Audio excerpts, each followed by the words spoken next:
ആട് 3ക്ക് ശേഷം തിയേറ്ററിലെത്തുന്ന ജയസൂര്യ ചിത്രമാണ് കത്തനാർ. മലയാളത്തിലെ തന്നെ ഏറ്റവും വലിയ ബഡ്ജറ്റിൽ ഒരുങ്ങുന്ന ഒരു ചിത്രമാണ് കത്തനാർ.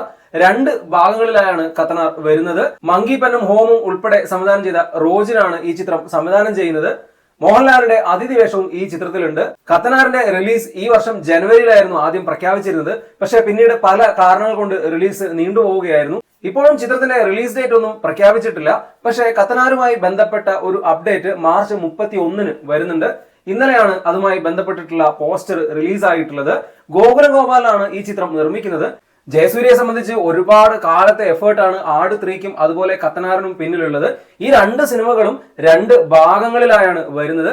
ആട് 3 നാളെ തിയേറ്ററിൽ എത്തുകയാണ്. അത് കഴിഞ്ഞ് കത്തനാറിന്റെ ആദ്യ ഭാഗവും തിയേറ്ററിലെത്തും. അതിനുശേഷമാവും ആട് 3യുടെ 2ാം ഭാഗവും കത്തനാറിന്റെ 2ാം ഭാഗവും ഒക്കെ വരിക.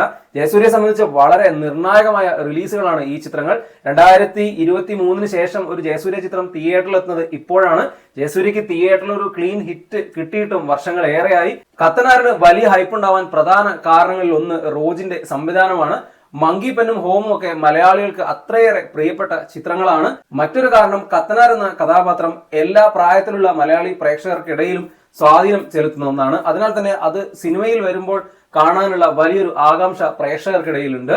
മറ്റൊരു കാരണം ഇത് മലയാളത്തിൽ നിന്ന് വരുന്ന ഒരു ബ്രഹ്മാണ്ഡ പ്രോജക്റ്റ് ആണ്. ഒരുപാട് വർഷങ്ങളിലെ ഷൂട്ടിംഗ് ആണ് ചിത്രത്തിന് ഉണ്ടായിരുന്നത്. മോഹൻലാലും ഇതിന്റെ ഒരു ഭാഗമായി എത്തുമ്പോൾ ഹൈപ്പ് ഒന്നുകൂടെ വർദ്ധിക്കുകയാണ്. ഏതായാലും കത്തനാറിന്റെ അപ്ഡേറ്റിന് വേണ്ടി കാത്തിരിക്കാം.